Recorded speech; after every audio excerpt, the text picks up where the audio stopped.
और शिव गुणवती थी, फिर भी दक्ष के मन में संतोष नहीं था।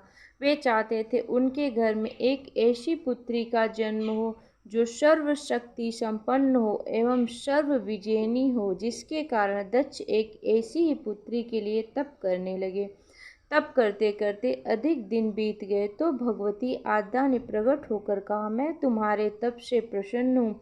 तुम किस कारणवश तप कर रहे हो? दक्ष ने तप करने का कारण बताया तो माँ बोली, मैं स्वयं पुत्री रूप में तुम्हारे यहाँ जन्म धारण करूँगी। मेरा नाम होगा सती। मैं सती के रूप में जन्म लेकर अपनी लीलाओं का विस्तार करूँगी।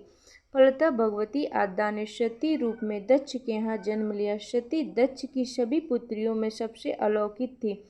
सती ने बाल्यावस्था में ही ऐसे कई अलौकिक आश्चर्यचकित करने वाले कार्य दिखाए थे जिन्हें देखकर स्वयं दक्ष को भी विस्मयता होती रहती थी। जब सती विवाह योग्य हो गई तो दक्ष को उनके लिए वर की चिंता होने लगी। उन्होंने ब्रह्मा जी से इस विषय में परामर्श किया। ब्रह्मा जी ने कहा, सती आद्य का अवतार है। आदि शक्ति और शिव आदि पुरुष हैं, अतः सती के विवाह के लिए शिव ही योग्य और उचित वर हैं। दक्ष ने ब्रह्मा जी की बात मानकर सती का विवाह भगवान शिव के साथ कर दिया। सती कैलाश में जाकर भगवान शिव के साथ रहने लगी। भगवान शिव के दक्ष के दामाद थे, किंतु एक ऐसी घटना घटित हो गई जिसके कारण दक्ष के हृदय में भगवान शिव के प्रति बैर और विरोध भाव पैदा हो गया। एक बार देवलोक में ब्रह्म ने धर्म के निरूपण के लिए एक सभा का आयोजन किया था। सभी बड़े बड़े देवता सभा में एकत्र हो गए थे। भगवान शिव भी इस सभा में बैठे थे। सभा मंडल में दक्ष का आगमन हुआ। दक्ष के आगमन पर सभी देवता उठकर खड़े हो गए, पर भगवान शिव खड़े नहीं हुए। उन्होंने दक्ष को प्रणाम भी नहीं किया। फलतः दक्ष ने अपना अपमान का अनुभव किया। केवल यही नहीं, उनके हृदय में भगवान शिव के प्रति ईर्ष्या की आग जल उठी। वे उनसे बदला लेने के लिए समय और अवसर की प्रतीक्षा करने लगे। एक बार सती और शिव कैलाश पर्वत पर बैठे हुए परस्पर वार्तालाप कर रहे थे। उसी समय आकाश मार्ग से कई विमान कनखल की ओर जाते हुए दिखाई पड़े। सती ने उन विमानों को देखकर भगवान शिव से पूछा, प्रभु ये सभी विमान किसके हैं और कहाँ जा रहे हैं? भगवान शंकर ने उत्तर दिया, आपके पिता ने बहुत बड़े यज्ञ का आयोजन किया है। समस्त देवता और देवांगनाएं इन विमान में बैठकर उसी यज्ञ में सम्मिलित होने के लिए जा रहे हैं। इस पर सती ने दूसरा प्रश्न किया, क्या मेरे पिता ने आपको यज्ञ में सम्मिलित होने के लिए नहीं बुलाया? भगवान शंकर ने उत्तर दिया, आपके पिता मुझसे बैर रखते हैं, फिर वे मुझे क्यों बुलाने लगे? सती मन ही मन सोचने लगी, फिर बोली, यज्ञ के इस अवसर पर अवश्य मेरी सभी बहनें आएंगी। उनसे मिले हुए बहुत दिन हो गए। यदि आपकी अनुमति हो तो मैं भी अपने पिता के घर जाना चाहती हूँ। यज्ञ में सम्मिलित हो लूँगी और बहनों से भी मिलने का सुअवसर मिलेगा। भगवान शिव ने उत्तर दिया, इस समय वहाँ जाना उचित नहीं होगा। आपके पिता मुझसे जलते हैं, हो सकता है वे आपका भी अपमान करें। बिना बुलाए किसी के घर जाना उचित नहीं होता है। इस पर सती ने प्रश्न किया, ऐसा क्यों?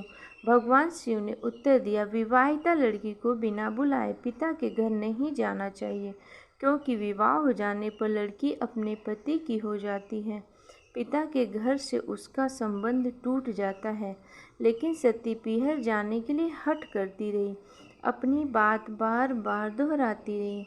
उनकी इच्छा देखकर भगवान शिव ने पीहर जाने की अनुमति दे दी। उनके साथ अपना एक गढ़ भी साथ में भेज दिया। उस गढ़ का नाम वीरभद्र था। सती वीरभद्र के साथ अपने पिता के घर गई। घर में सती से किसी ने भी प्रेम पूर्वक वार्तालाप नहीं किया। दक्ष ने उन्हें देखकर कहा, तुम यहाँ मेरा अपमान कराने आई हो? अपनी बहनों को तो देखो, वो किस प्रकार भांति भांति के अलंकारों से और सुंदर वस्त्रों से सुसज्जित है। तुम्हारे शरीर पर मात्र बाघंबर है। तुम्हारा पति शमशानमासी और भूतों का नायक है। वह तुम्हें बाघंबर छोड़कर और पहना ही क्या सकता है। दक्ष के कथन से सती के हृदय में पश्चाताप का सागर उमड़ पड़ा। वे सोचने लगी, उन्होंने यहाँ आकर अच्छा नहीं किया। भगवान ठीक ही कह रहे थे, बिना बुलाए पिता के घर भी नहीं जाना चाहिए। पर अब क्या हो सकता है, अब तो आ ही गई हूँ। पिता के कटु और अपमानजनक शब्द सुनकर भी सती मौन रही। वे उस यज्ञ मंडल में गई जहाँ सभी देवता और ऋषि मुनि बैठे थे तथा यज्ञ कुंड में धू धू करती जलती हुई अग्नि में आहुतियाँ डाली जा रही थी। सती ने यज्ञ मंडल में सभी देवताओं के तो भाग देखे, किंतु भगवान शिव का भाग नहीं देखा। वे भगवान शिव का भाग न देखकर अपने पिता से बोली, पितृश्रेष्ठ, यज्ञ में तो सबके भाग दिखाई पड़ रहे हैं, किंतु कैलाशपति का भाग नहीं है। आपने उनका भाग क्यों नहीं रखा? दक्ष ने गर्व से उत्तर दिया, मैं तुम्हारे पति शिव को देवता नहीं समझता। वह तो भूतों का स्वामी, नग्न रहने वाला और हड्डियों की माला धारण करने वाला है। वह देवताओं की पंक्ति में बैठने योग्य नहीं है। उसे कौन भाग देगा? सती के नेत्र लाल हो उठे, उनकी भौहों कुटिल हो गई, उनका मुखमंडल प्रलय के सूर्य की भांति तेजोदीप्त हो उठा। उन्होंने पीड़ा से तिलमिलाते हुए कहा, ओ मैं इन शब्दों को कैसे सुन रही हूँ? मुझे धिक्कार है। देवताओं, तुम्हें भी धिक्कार है।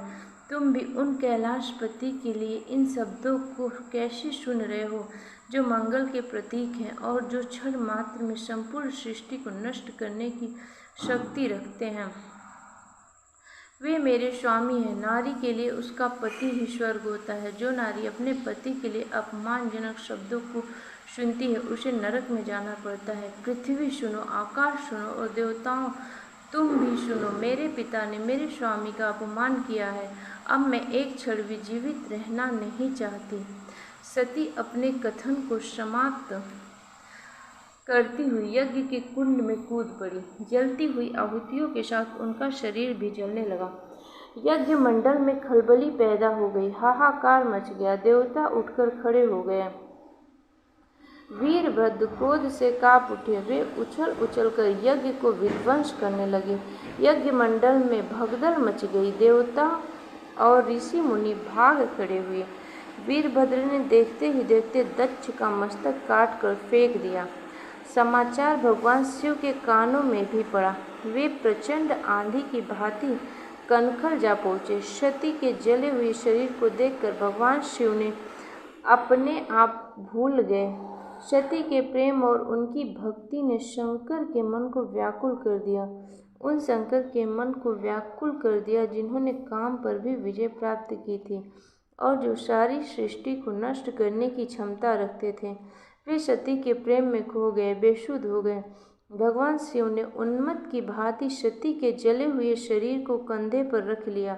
वे सभी दिशाओं में भ्रमण करने लगे। शिव और सती के इस अलौकिक प्रेम को देखकर पृथ्वी रुक गई, हवा रुक गई, जल का प्रवाह ठहर गया और रुक गई देवताओं की सांसें। सृष्टि व्याकुल हो उठी। सृष्टि के प्राणी पुकारने लगे, पाहि माम, पाहि माम। भयानक संकट उपस्थित देखकर सृष्टि के पालक भगवान विष्णु आगे बढ़े। वे भगवान शिव की वेशुद्धि में अपने चक्र से सती के एक एक अंग को काट कर गिराने लगे। धरती पर 51 स्थानों में सती के अंग कट कट कर गिरे। जब सती के सारे अंग कट कर गिर गए तो भगवान शिव पुनः अपने आप में आए। जब वे अपने आप में आए तो पुनः सृष्टि के सारे कार्य चलने लगे। धरती पर जिन 51 स्थानों में सती के अंग कट कट कर गिरे थे वे ही स्थान आज शक्ति के पीठ स्थान माने जाते हैं। आज भी उन स्थानों में सती का पूजन होता है, उपासना होती है।